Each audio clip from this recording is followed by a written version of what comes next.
Visit TonyPerkins.com. The views and opinions expressed in this broadcast may not necessarily reflect those of the American Family Association or American Family Radio. Faith, family, freedom. American Family Radio. Where can you access instruction and inspiration from scholars, apologists, authors, preachers, and activists to deepen your Christian understanding? You could enroll in seminary, but a better way might be the AFA Cultural Institute. You'll find a collection of more than 50 informative inspirational video lectures with more to come. Visit stream.afa.net to experience the AFA Cultural Institute. This is American Family Radio, a listener-supported ministry of the American Family Association.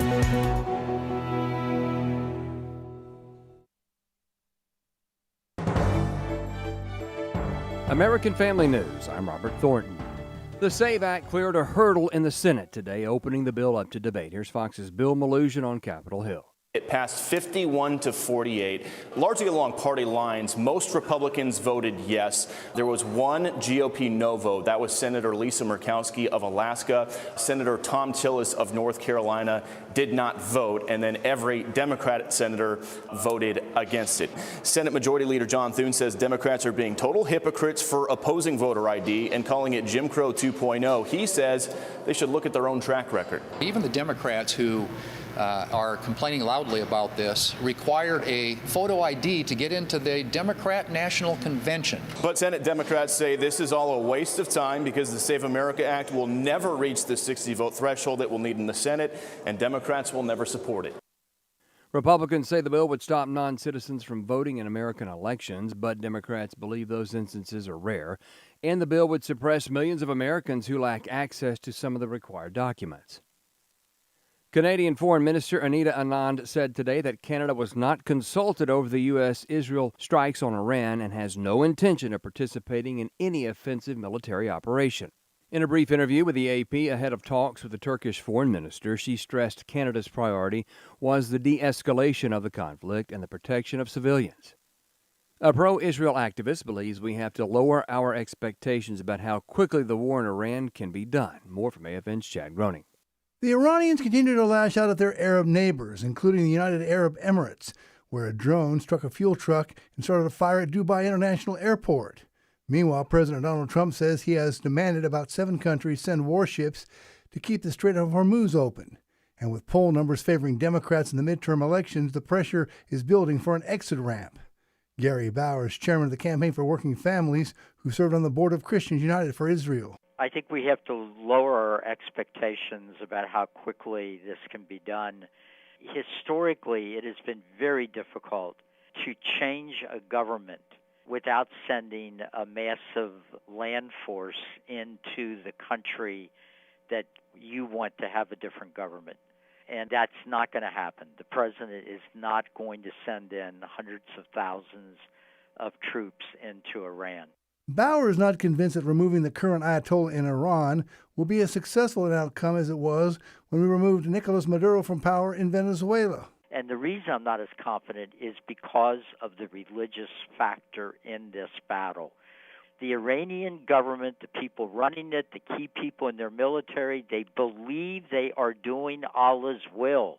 They believe they can bring the appearance back of the Mahdi, the 12th Imam, that will kill infidels, Christians and Jews. So Bauer thinks it's hard to assume that the Iranian leadership will react the same way previous enemies have. I'm Chad Groening. Cuba is experiencing a countrywide blackout. More from Fox's Jillian Turner. Cuba's national power grid has essentially collapsed now under the pressure of a U.S. oil embargo. It has prevented any shipments from reaching the country's shores since January 9th. As of now, the country remains in a virtual blackout. President Trump today saying he is seizing on the regime's moment of weakness and angling for regime change. Secretary of State Rubio says the whole point of the oil embargo is to get Miguel Diaz-Canel out. On Cuba's streets, it isn't just the lights that are out. Price spikes have followed as more businesses are relying on ground transportation alone, sparking large-scale protests across the country. The regime is limiting air travel and tourism while rationing gas, in addition to hospital services. The heat is building in the southwest. Some of the hottest days are expected Thursday through Sunday. Fox Weather's Stephen Morgan. Temperatures in Phoenix, we know, can get well into the triple digits, but not this time of year. It typically doesn't happen until early May. Las Vegas could reach 100 degrees later this week. That is all our time for this hour's news. You can see more news at afn.net. I'm Robert Thornton.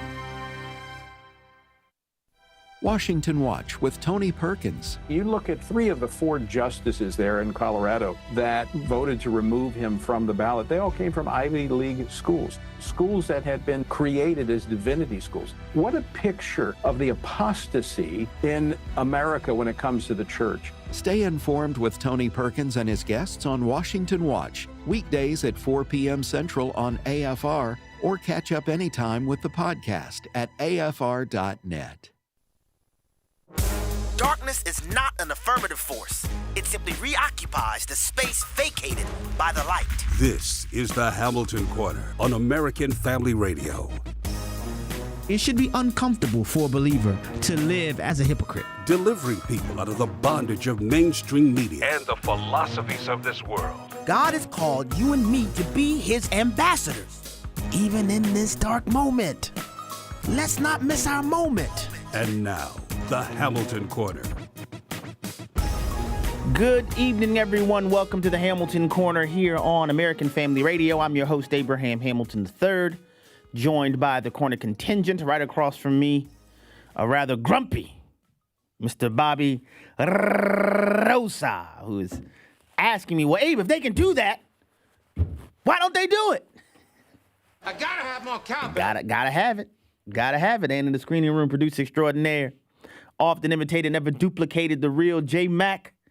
Ladies and gentlemen, Mr. Jeff McIntosh, and we are ready to rock and roll with today's edition of the program. Did I give you the Bobby Rosa? I was trying to put my smiley face on. He's ungrumpifying, ladies and gentlemen, as we speak. Just like a bear comes out of hibernation. Mr. Rosa is ungrumpifying before my very eyes. At this very moment, many of you, if not most of you, are making your transition from your part-time jobs where you generate an income to your full-time jobs where you cultivate an outcome. And as you do so, I want to remind you to do so with intentionality, understanding the primacy that God places on family. There are lots of things happening. I mean, Joe Kent offered his resignation as the director for the Office of Counterterrorism today. The SAVE Act is on the floor in the Senate with the debate opening for the bill. And I'll kind of explain some of the technical details there as to what's going on there, how it works, how do you invoke cloture, and what's going on with that. But just to say it right out of the gate, the opening of debate on the legislation is not nearly the conclusion of the matter. And we'll get into that in a moment as well. And color me shocked, but did you all see the Qatari journalistic mouthpiece that is Al Jazeera? I don't know how many people know this, but they're funded by Qatar. They allowed an op-ed to be published in their publication supporting the U.S. operation in Iran. Didn't see that one coming. Did not see that one coming. And even took on the idea that, the popular narrative around this is one thing, but what I'm witnessing, and I'm in Doha, I'm witnessing a strategic dismantling of a threatening regime. Didn't have that on today's bingo card, But before we get into all of that, and those things are clearly important, they're not more important than what goes on in your home and in my home. They're not, guys. They're not. Much of what has befallen our country is a corresponding reality to what has been, in many instances, a failure for us to make disciples starting right in our own homes. And this is not a time to cry over spilled milk, so to speak. I can't tell you the number of people that I come across who tell me, Abe, I didn't realize I was supposed to be making disciples in my home. I didn't even realize that. Or he'll tell me, I never thought about what God required of me. I just did what was normal for us. And I get that. But the purpose of my admonition of the full-time job versus the part-time job is to reverse that trend. And I'm grateful that I get notes and things of people that are saying, man, Abe, I see it. I see it. God has opened my eyes to it. Thank you for continuing to press that message because now I see it. I am grateful for that. But we must continue, guys, to press it so that every joint supplies. And if you stand back and you see the palpable, prevalent ignorance that's in our country, and I don't mean that as a pejorative, I mean people literally do not know. It should place fire on the stove to be about our Father's business in our day and our time. You know, I saw a thing just earlier today when a girl said, yeah, my friend was overseas. He was in Connecticut. Overseas in Connecticut. That was a person speaking from the United States of America saying, yeah, my friend was overseas in Connecticut. I'm like, Connecticut? Overseas? But guys, that's what's happening. And I understand it. And whenever we're tempted to say, well, these young people don't know anything, don't forget, all of these young people come from somebody's homes. But if we would take it upon ourselves to respond to what God requires of us, each one of us, home by home, family by family, neighborhood by neighborhood, man, we could see the Lord turn the tide in our country. And as I said yesterday, and today we're going to talk quite a bit in a relationship to the conversation yesterday from James 4 about resisting the devil and he having no obligation but to flee as we anthistemy the devil, right? Instead of looking at the macro scale only, man, let's live locally. I may not be able to go to every state in the union, but I can start in my home. I can batten down the hatches at home. I can be faithful where I am. I can bloom where I'm planted. We all can bloom where we are planted. In fact, we must bloom where we're planted. To the Word of God we go. Psalm 28. Psalm 28 is where we're going to begin. If you are in the place where you're not driving, don't do this if you're driving, but if you're not driving, if you're taking notes, you may want to write down a cross-reference because the corresponding cross-reference to Psalm 28 is 2 Samuel chapter 15. And what do we have in 2 Samuel chapter 15? This is when Absalom's conspiracy comes to fruition and David ends up having to flee for his life. And Psalm 28 is written as David is fleeing from Absalom. All right. And that context is important because it will underscore what is being said in this psalm that David has penned, which is actually a prayer to Yahweh. And in Psalm 28, verses 7 and 8, David says this: "The Lord is my strength and my shield. In him my heart trusts, and I am helped, and my heart exults. And with my song I give thanks to him. The Lord is the strength of his people. He is the saving refuge of his anointed." I'm bringing that to your attention, guys, because the life of a Christ follower is one that inevitably requires us to rely upon the Lord's strength. Following Messiah is not a life lived on flowery beds of ease. There will be, not maybe, there will be various times and seasons where we are required to do hard things, to do things that are exceedingly challenging and difficult. The thing that we must become fully persuaded of is God summons us to these moments not to rely upon our own strength. As we alluded to yesterday, that we wrestle not merely against flesh and blood. God told us that. Ephesians chapter 6, the Lord told us that we don't wrestle merely against flesh and blood. So if we recognize that, why will we try to engage merely with flesh and blood? The Lord's strength is a necessary tool. And God knows us so well, we have the articulation in Acts chapter 1. that the maximum efficacy of being indwelled by the Spirit of God is so that we can function as God calls us to. That we're not filled with God's Spirit so we can sit around and pontificate about being filled with the Spirit. We're filled with God's Spirit to enable us to obey what God calls us to execute what God calls us to. So developing the muscle memory, if you will, the life habit, if you will, of relying upon, drawing upon, utilizing the Lord's strength is foundationally necessary for every single believer. One of the things that it has to include is our ability to discern.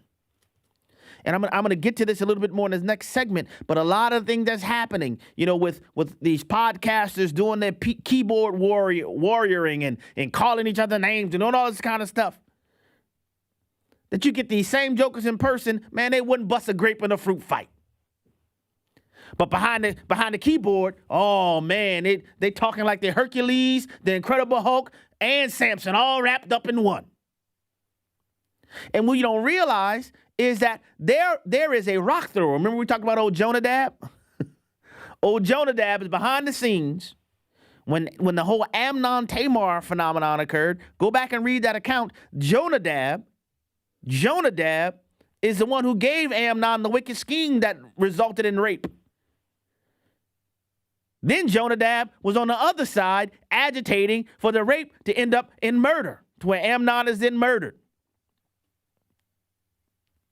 Jonadab throwing the rock and hiding his hand. And in this instance, I'm using Jonadab as a stand-in for the devil.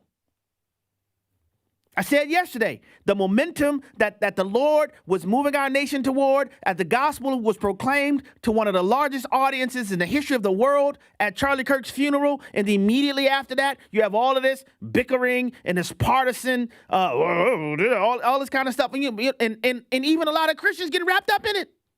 Saying, man, zoom out. Zoom out. And what's not being witnessed is that the gospel imperative is being submerged by all of this bickering. And the effort is meant to demoralize the robust Christian witness and to get people who may be inclined to utilize the biblical worldview as it pertains to civic engagement to get them to throw in the towel. See, all this is lost. That's not what God would have us to do. But the strength of the Lord is required to develop the type of discernment that we need to be able to tune out what needs to be tuned out. In the United States of America, we have the First Amendment. The freedom of speech is a blessing that God has allowed us to have. That is an intrinsic, inalienable right, I would articulate, that government exists to protect. And through the exchange of ideas, we have the capacity to have the bad ideas fall by the wayside and the cream of the crop ideas come to the top. But it's not an occasion. It's not an occasion to be demoralized and to be intimidated away from standing flat-footed, 10 toes down in commitment to the gospel and proclaiming the gospel and making disciples and having the real-time external application of our biblical worldview to the freedom that we get to enjoy and participating in civic engagement. But you let these keyboard warriors and talking heads cause you to look sideways at your neighbor and make assumptions and not even engage. No, brothers and sisters, the Lord is our strength. The Lord is our strength. The Lord is our shield. In him, our hearts trust. And as a result, we are enabled. In light of that, my heart exults. One of the things we can use to check ourselves as to what's going on. Have we found anything to express gratitude and worship the Lord for today? Or have we been so bogged down with the news of the day and the political bickering and all this other kind of stuff, you haven't stopped to think, wait a minute, I haven't even expressed any gratitude. I haven't found anything to express thanksgiving for. even in the midst of the Babylonian exile. This is where we get our hymn, Great is Thy Faithfulness, from the book of Lamentations. Jeremiah, in the midst of the things he prophesied that would happen. And then he's witnessing them happening, and the carnage is unfolding around him, but then he's able to stand and say, great is your faithfulness. Guys, it's high time for the body of Christ to be the body of Christ. You've heard me say it before. The idea of us going to church really is a misnomer. We're not supposed to go to something we're supposed to be. We are called to be the church. And the only way we can do that effectively is by relying on the strength of our Lord. Romans 12 explains plainly, as we resist the temptation to be conformed to this world, the corresponding reality is that we are transformed by the consistent and continual renewing of our minds. And as our minds are renewed continually, our capacity for discernment is sharpened. Not merely distinguishing right from wrong, as Charles Spurgeon said, but distinguishing right from almost right. A Discipleship Minute with Joseph Parker. My encouragement and challenge to every single listener is that you pray and ask the Lord the question, Lord, what do you want me to do? You know, that's the prayer that Paul prayed right after he received Christ and put his faith in the Lord on the road to Damascus. He asked the question, Lord, what do you want me to do? And as it relates to following and serving the Lord, that's a wise question to pray actually every single day. It's a good prayer and a question to ask the Lord every day. Lord, what do you want me to do? And as it relates to being involved in this important cause of standing for life and standing against the tragedy of abortion, the question and prayer is a wise one to pray, Lord, what do you want me to do? There are many that God would have them to become faithful intercessors who pray every day. Lots of spiritual warfare happens around every pregnancy clinic, and lots of spiritual warfare happens around abortion clinics as well. Hello, Americans. I'm Todd Starnes. Stand by for news and commentary next. American schoolchildren for generations have recited the Pledge of Allegiance, one nation under God, indivisible, with liberty and justice for all. But not in Falmouth, Maine. Christopher Hickey filed a lawsuit against the school department alleging that during the 2 years his son attended the high school, they did not recite the Pledge of Allegiance.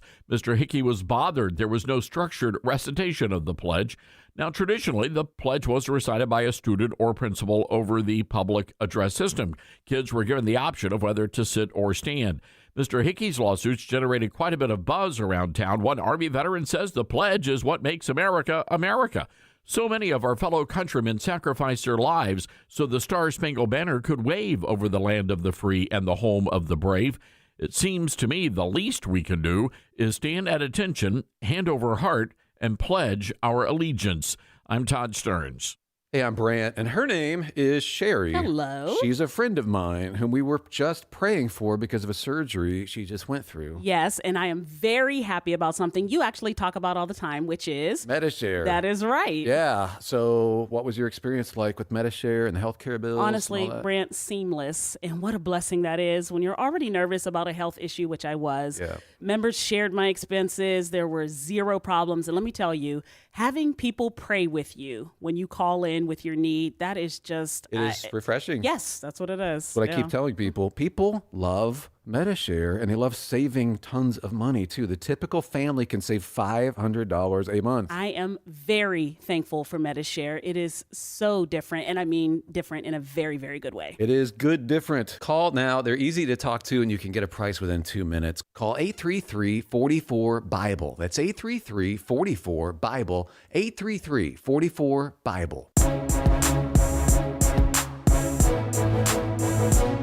Shining light into the darkness. This is the Hamilton Corner on American Family Radio.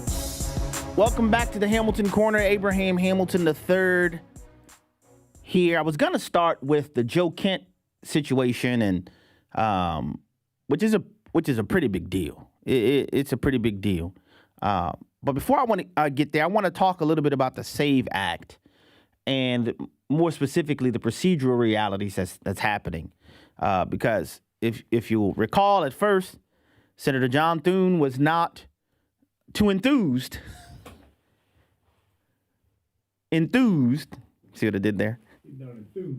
Yeah, he wasn't enthused to bring the Save America Act to the floor, which the House of Representatives have now voted on at least 3 times to pass. Each time the measure has died in the Senate. You must not forget Senator John Thune was and is a Mitch McConnell disciple. When he became the Senate Majority Leader, some of you may recall AFA came out against him to become the Senate Majority Leader, and this is a part of the reason why.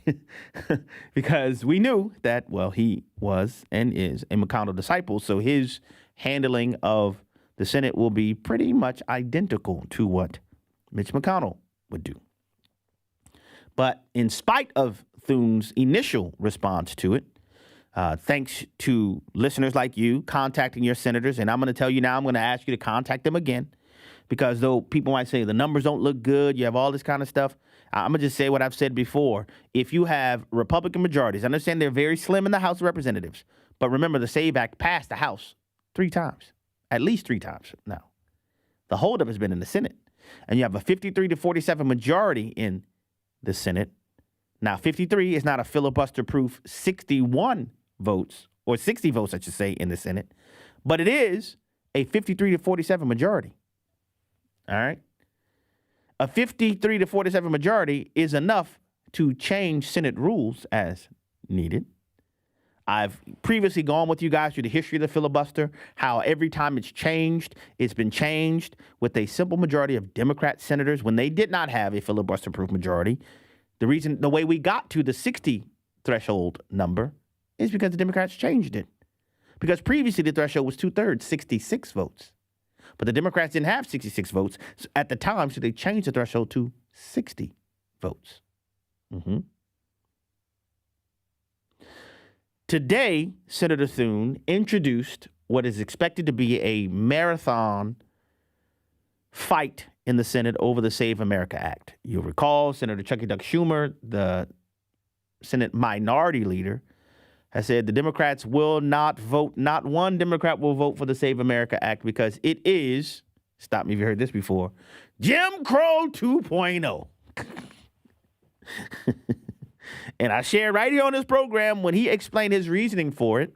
He said, well, it's going to hurt minorities, because minority women don't know how to change their light driver's licenses and IDs after they get married, so they won't be able to vote, to which that's a flat lie. That is the consistent Democrat response when they really, I don't have any arguments or opposes, but I'm going to just throw out what I hope is going to grow legs and run once I say it.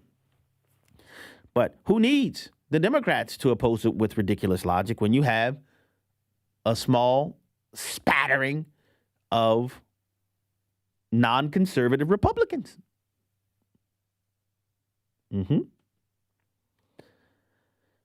So I want to explain some of the technical realities. So the opening of debate on the measure is a routine thing. Senator Thune led that today. But the issue is when debate has been opened on a bill, Senate rules allow senators to filibuster a bill, which would prevent it from coming to a final vote on the merits of the measure. The termination of debate after debates have all taken place, the termination of debates is what is called invoking cloture, so you can move to vote on the bill on the merits. Now, just having a bill brought to the floor is a significant step that wouldn't have happened if you didn't contact your senators and tell them what you need to do. Tell them what you wanted them to do, which I'm going to ask you to do again. Contact your senators and demand of them a vote on the record for the Save America Act on the merits, not just a cloture vote, but a vote on the merits. All right? It may seem like the numbers are not there, and I'll explain why. Because right now you already had, one senator, a Republican senator, Lisa Murkowski, who's pro-abortion, Lisa Murkowski, who opposed even starting debate on the bill. And Senator Tom Tillis of North Carolina didn't vote one way or the other. So to all my North Carolina listeners, you think you want to give Tom Tillis a little buzzy buzz? Hey, yo, Tom, I heard you didn't want to, you didn't vote to start debate on a bill that simply will require American citizens to be the only ones allowed to vote in U.S. elections. You have to be a citizen to register, and you have to prove your identity when you vote. Simple, easy peasy. Now, in order to facilitate getting to a vote on the merits on this, Senator Mike Lee and others have said, why don't we amend the rules for the filibuster to require the filibuster to once again be a talking filibuster? Some of you may recall from, Mr. Smith Goes to Washington, the whole idea of the filibuster was if you want to prohibit a vote on the merits, or to say it more specifically, to continue debate on the bill, you actually have to be on the floor debating, which means you have to be up on your feet at the lectern speaking about the bill. Because as it stands right now, the senators could just send a little notey note, say, by the way, I filibustered this bill, and then they can go wherever. And you never get to vote on the bill on the merits. So far, the Senate rules have not been adjusted. But here's the thing, and this is just an idea. I'm not saying you have to take my idea, but because you have a 53 to 47 majority, and because you can change Senate rules with a simple majority of senators, why not impose the talking filibuster for this bill only? Do you realize they could do that? In fact, the Republicans in the Senate, they could actually lower the threshold to 53 votes if they wanted to right now. They're not going to do that, but they could. And I say that just so you can be armed with information when you call your senators, because they're going to try to rope-a-dope you with all kinds of big words and all kinds of Senate rule gobbledygook and Robert's Rules of Orders record. And simply put, they're lying if they say that, because all that's required to change the rules is a simple majority. And guess what? Guess what else they could do? And I said to you guys before in there, they could actually change the threshold to 53 votes for now and then put it back to 60 votes if they wanted to. Again, they're not going to do that, and I'm not recommending them to do that, but I just want you to know all of the options that they have available to them. And I'll come again to my initial point.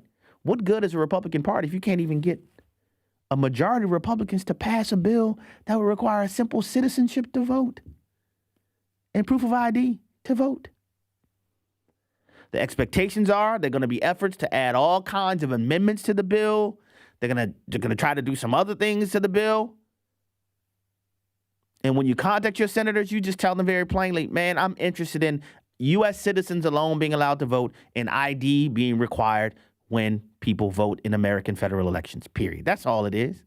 We don't need to add all of this stuff to the bill. We just need to pass a measure to protect American citizens' franchise to vote from the scores of illegal aliens who have been allowed into our country. That's it. Shouldn't be that hard. We ran the numbers for you before. 76% of Democrat voters support this. 80+% of Republican voters support this. The percentage of voters who support it increases every year. The thing that's stopping it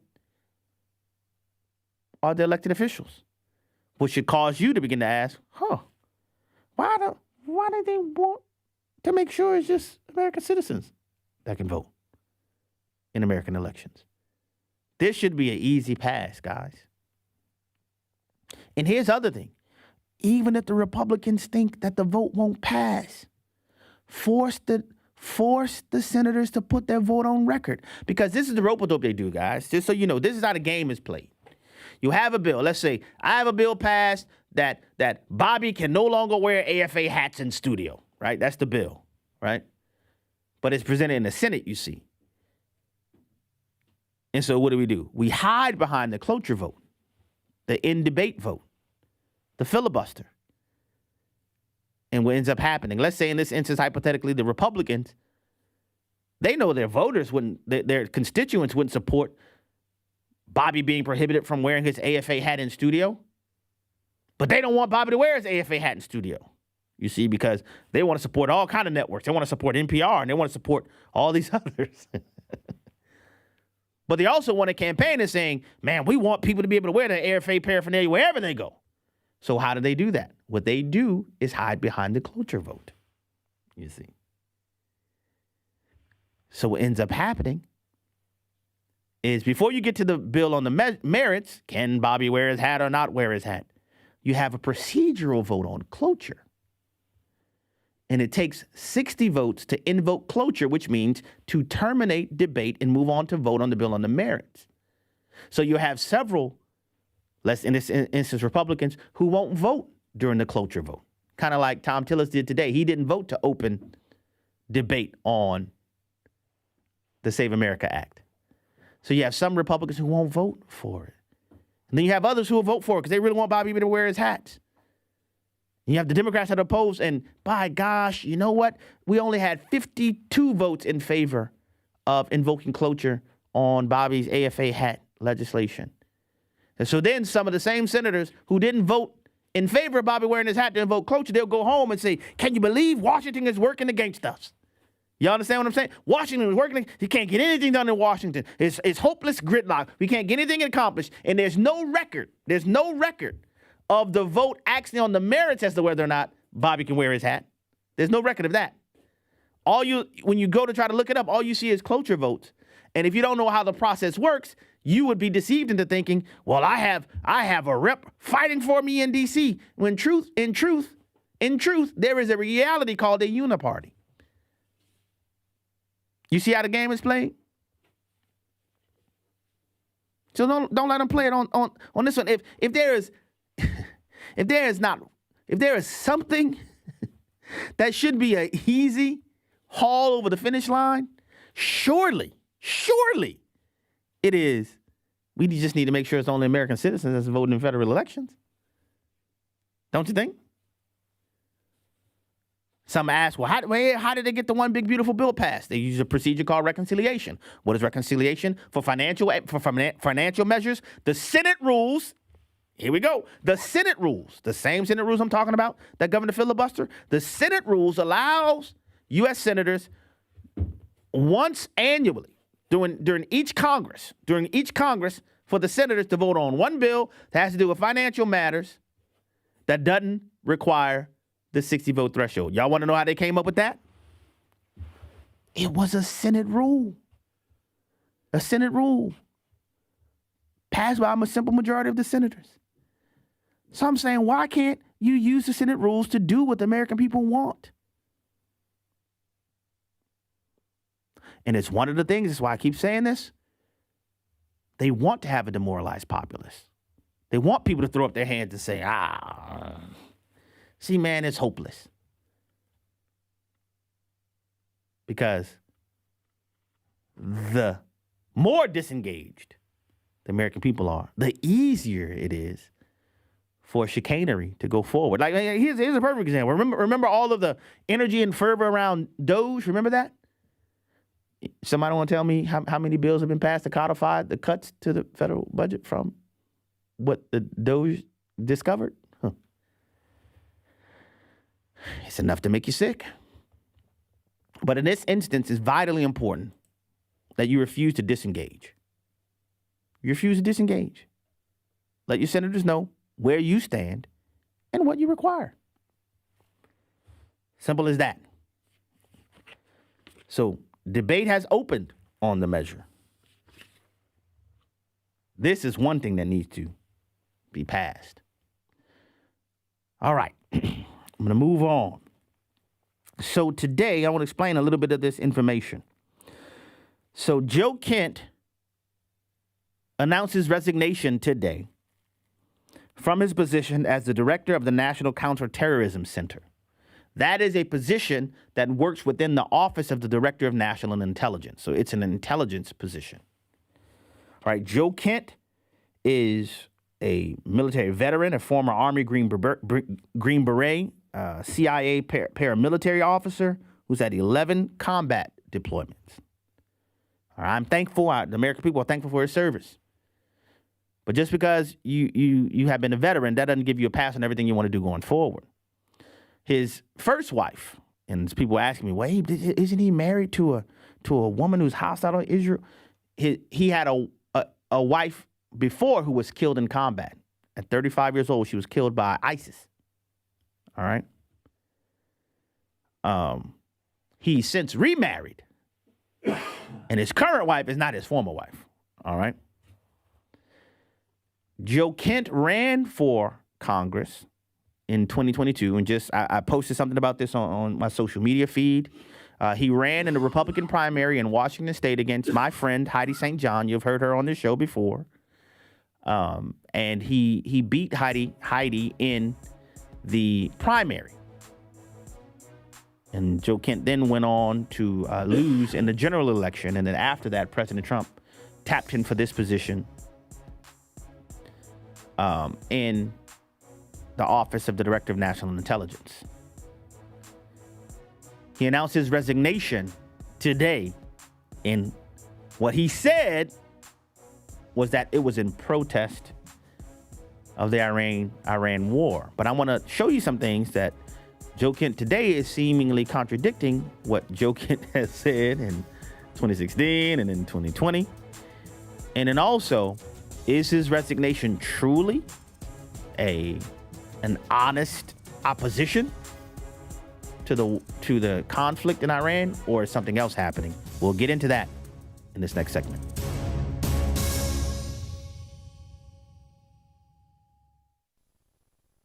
AFA Stream is a resource for life-changing instruction and information, a source of wholesome entertainment and relaxation, plus access to some of your favorite AFA shows.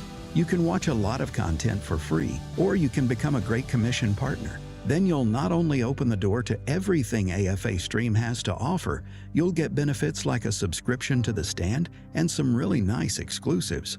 Why not get started today? It's easy. Visit stream.afa.net. Sharing the message of Christ can be difficult. On the next Focus on the Family, Greg Kokel offers specific ways to address questions and concerns from friends, family, and the culture about your faith. You'll learn how to speak truth in a winsome way while you point people to Jesus. Next time on Focus on the Family with Jim Daly. Focus on the Family is heard each weekday morning at 5 o'clock Central on American Family Radio. Anti-Israel. This is David Wheaton, host of The Christian Worldview. Hostility toward the Jews and Israel has infected many in the West. The political and theological left are characterized by it, but the right is succumbing as well. Notable influencers like Tucker Carlson, Candace Owens, and Nick Fuentes, along with some pastors, deride Israel, asserting the modern-day people in Israel aren't Jews. The Jews control America, and the U.S. does Israel's bidding, and Israel is a genocidal oppressor.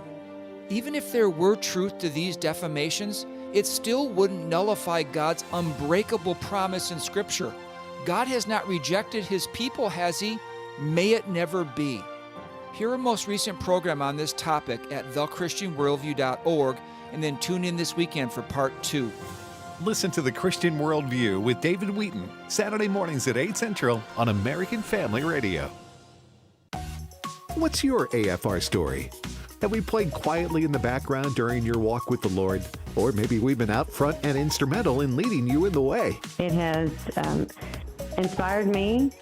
Jesus has used it as a growing tool in my faith. Call 877-876-8893 and tell us your AFR story. It's overwhelming to even think of all the things that you provide that have helped me over the years. I just thank the Lord for you, because you have changed my life and made me stronger. Your story can encourage someone else, and it's a success story for this ministry.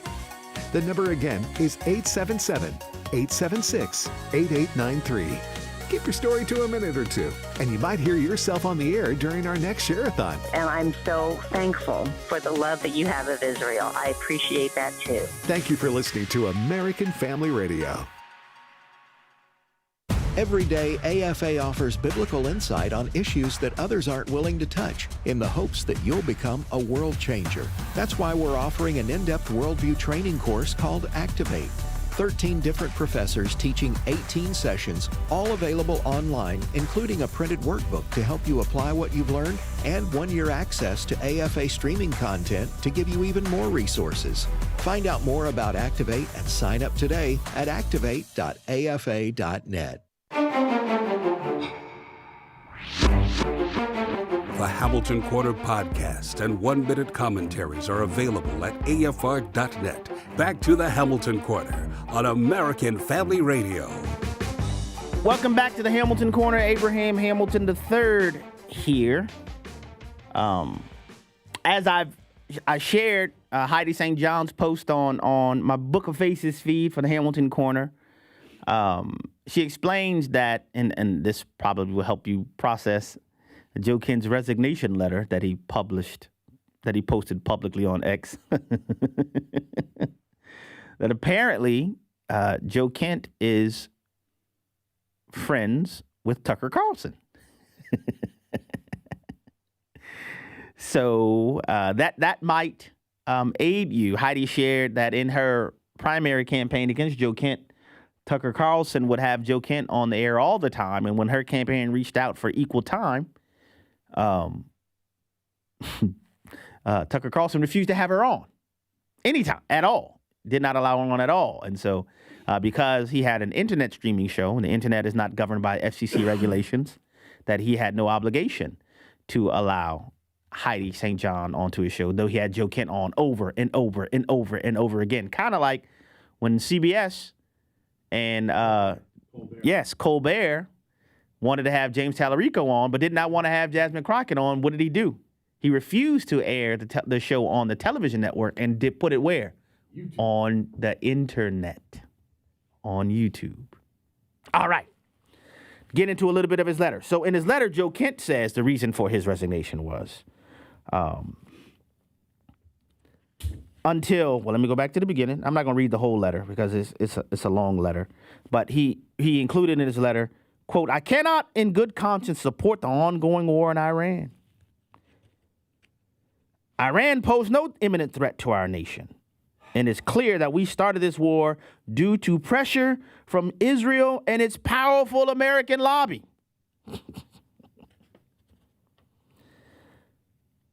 Quote, "High-ranking Israeli officials and members of the media had deployed a misinformation campaign to undermine America First. This echo chamber was used to deceive you into believing that Iran posed an imminent threat to the United States and that you should strike now, that there was a clear path to victory.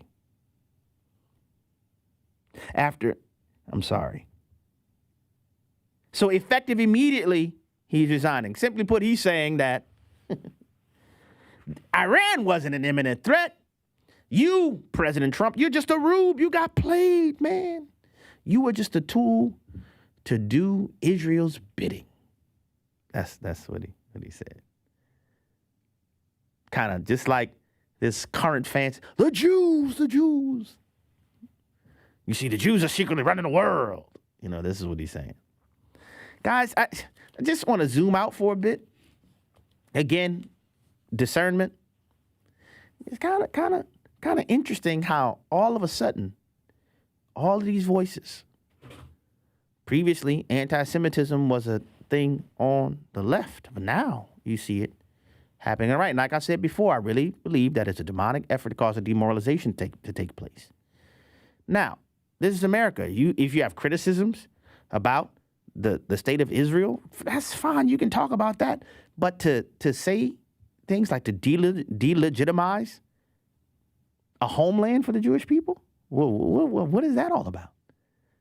What is that all about? It's remarkable how this is unfolding. But Joe Kent today doesn't sound like Joe Kent from just 2 minutes ago. If you will, Mr. McIntosh, would you put up just a little bit of Mr. Joe Kent's history?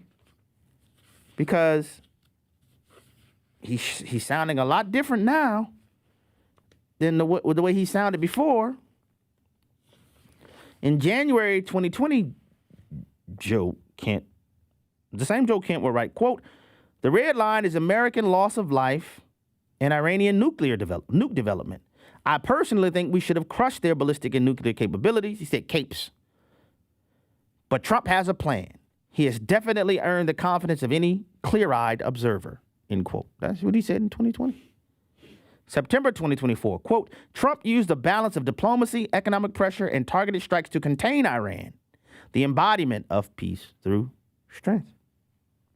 October 2024, Joe Kent, quote, "October 7th, happened because Biden-Harris gave Iran access to over $100 billion.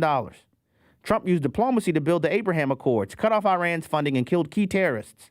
America and our allies were safe, and there was less war. No more neocons, no appeasement, Trump 2024. So what happened to Joe Kent? Now, and there's more. I just read a few of them. There's more. So what happened to Joe Kent? And then here's the thing. If you're going to make the accusation, and this is a big deal for a host of reasons. He's literally saying that President Trump was just a rube. You know, he got played. He got duped. You know, the Israelis, they deceived him. All right, cool. Show the proof. What I'm saying, cool, is if that is what you're saying, what's the proof of that? What proof of that? You know, it's kind of Candace Owens-y to where you make these grand accusations, but something that substantial, does that not bear? Does that not require some kind of substantiation? Speaker Mike Johnson from Louisiana, my home state, said, quote, Joe Kent is clearly wrong. I got all the briefings. We all understood there was clearly an imminent threat, that Iran was very close to the enrichment of nuclear capability, and they were building missiles at a place that no one in the region could keep up with, end quote. That's what Speaker Johnson said. So if you're going to make, again, I want to know this. If you have evidence of this, Joe Kent, if what you're asserting is true, you're making a conscientious objection based on this, show what's the evidence for that? Or since you're just making claims, there are reports that are indicating the real issue that Joe Kent is upset about, and this is being reported currently, is that the real issue is that Joe Kent was found to be a leaker. Now, how are you going to work in the Office of the Director of National Intelligence, but you're going to leak information, including potentially to America's enemies? And because Joe Kent was identified as a leaker, the Trump administration was in conversation with Tulsi Gabbard to fire Joe Kent. You understand me? And in the process, you have the director of counterterrorism who had been excluded from classified briefings. And for months, he had been cut out of classified briefings, and he was mad about it. So he, if we're going to just say some stuff, he tried to get out in front of what was about to be a pink slip. But he wanted to short circuit the pink slip by saying, no, you ain't fired me, I quit. Why are you crying? Have you ever heard that before? Nah, I didn't get fired. I quit. If it is true that he had been excluded from the classified briefings, wouldn't it also be true that this fool don't know what he's talking about? Because he wouldn't have the information that indicated whether or not there was a classified threat if he had been excluded from the classified briefings. So all I'm saying, and listen, I'm not trying to tell anybody here to take sides. All I'm saying is before you conclude that Joe Kent is on a righteous crusade, I would encourage you to require evidence before you make that conclusion.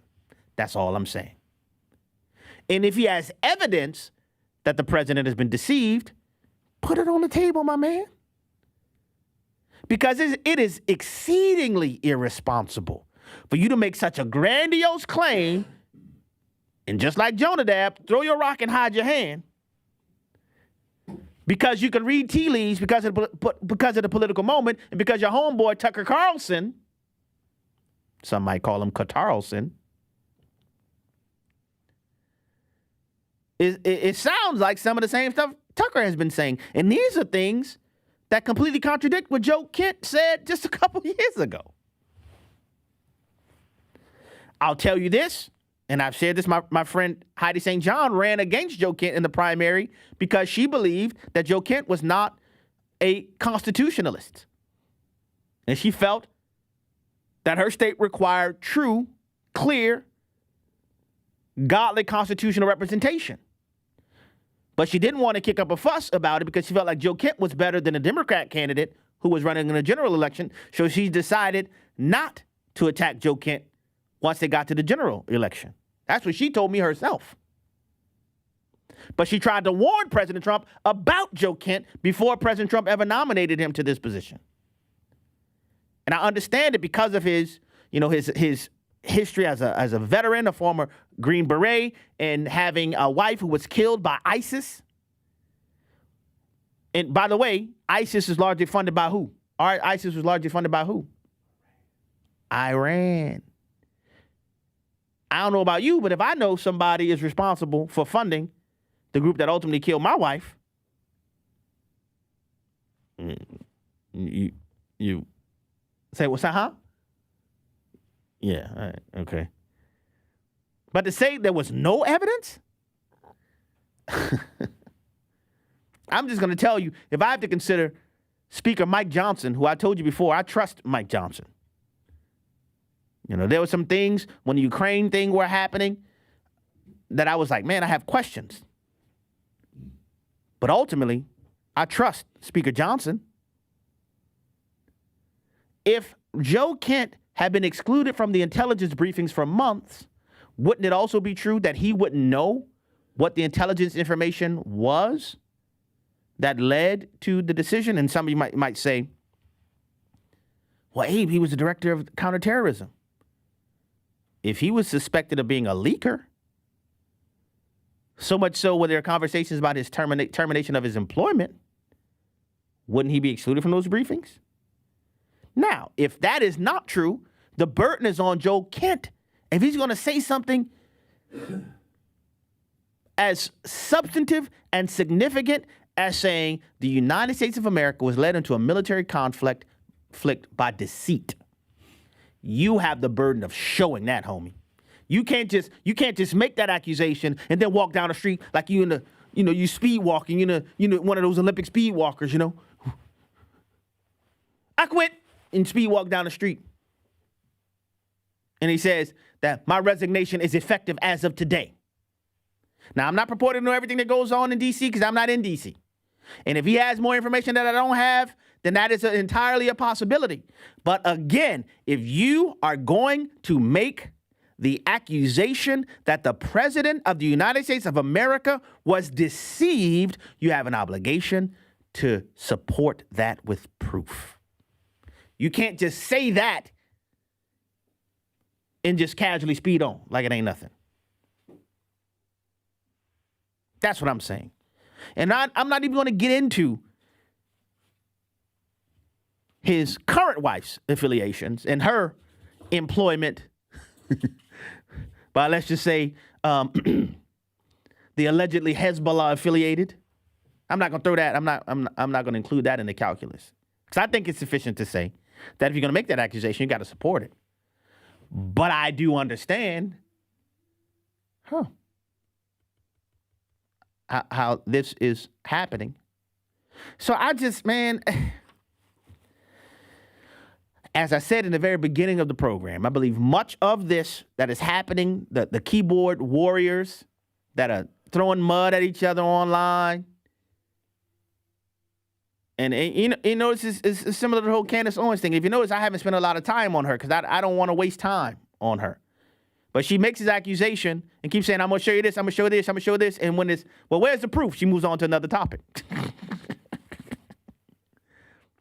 I agree in the marketplace of ideas. I agree in an exchange of ideas. I agree that if you have a point and a counterpoint, and I believe that the presidential administration is best served by having those that are among the range of perspectives. I think it's good to have people that are very hesitant, very reluctant to be willing to consent to kinetic military action. And you have those who have a divergent opinion. I want our president to have advice from all the best counselors. But if you're going to make the accusation that he was just deceived, you got to support that. You can't throw that out just like it's an armchair opinion. You have to support that, man. And before anybody would embrace what Joe Kent is saying, I think it's responsible say, that's what you're saying, Joe? What is the evidence that actually happened? What's the evidence that actually happened? And if you don't have any evidence, then you need to be challenged for publicly being so irresponsible.